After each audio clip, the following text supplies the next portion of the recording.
time we're going to check on the rooms. Okay, so si Berna sumakay ng shuttle. Ito na ang mga rooms. This is the very nice lobby. So meron pala silang acoustics night. Okay, let's check out the rooms, Berna. Okay. Wow, yung mga rooms dito. Meron sa right, meron sa left side. At ang ganda naman ng puno nasa gitna. Panay puno dito kasi ito tayo sa National Park. At may swimming pool, oh. Nice. So ito na yung mga rooms. May kanya-kanyang lounge beds. Kung ayaw mo dyan, pwede kang magpunta doon kung saan yung may mga guests. Ito na yung swimming pool nila. Ayun yung mga rooms. At meron ding rooms dito. So you can choose which room you like. Ayun, may kiddie pool doon, oh, sa right side. Yes. Maganda. Kasi panay puno, oh. And no lifeguard on duty, sabi nila. From 7 a.m. to 11 o'clock. Ayun ang sign. Okay. Wow. Sarap ng hangin. So now, let's check out the room. Uy, may monkey sa taas ng bubong, oh. Ayun, oh. Ayun siya, oh. So, kanya kailangan, hindi pwede mag-iwan ng mga food. Pumapasok yung mga monkeys.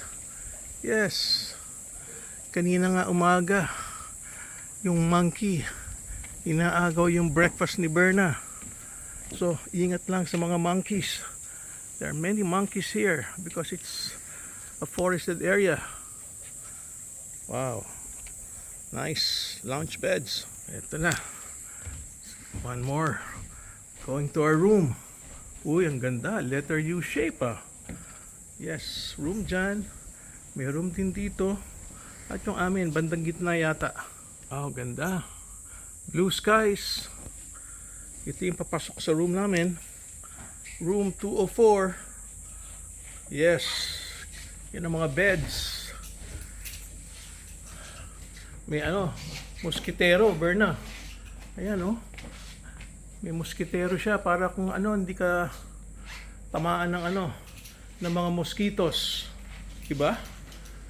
Tapos yan, may balcony. Diyan masarap mag-coffee. Ayan. Very nice room. So, this morning dito ako nag-coffee. Yes, ayan yung aming mga damit nakasabit. Siyempre, you have to laundry every day. Ay, paglabas mo ng balcony, yan ang makikita mo. Ibang iba talaga. Jungle na jungle. Panay puno. Yes. Something different, Ganda talaga. You're surrounded by the trees na medyo nag-dry up na kasi masyado mainit. Okay, so nice, comfortable lounge bed. And let's go back to the room. Malamig. Air condition. High ceiling,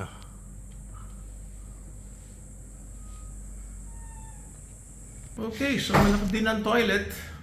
Yes. May pagka-outdoor. Pumapasok yung sun. Pwede ka rin mag-bathtub. Nice. Clean towels. Again, may pagka-outdoor siya. Ayun. May sunlight. Malaking room na to, for the two of us. Ayun, air condition. Kaya siguradong hindi mainitan. Okay, so it's time to relax again. Okay, time to chill here in Manjangan Lifestyle Resort.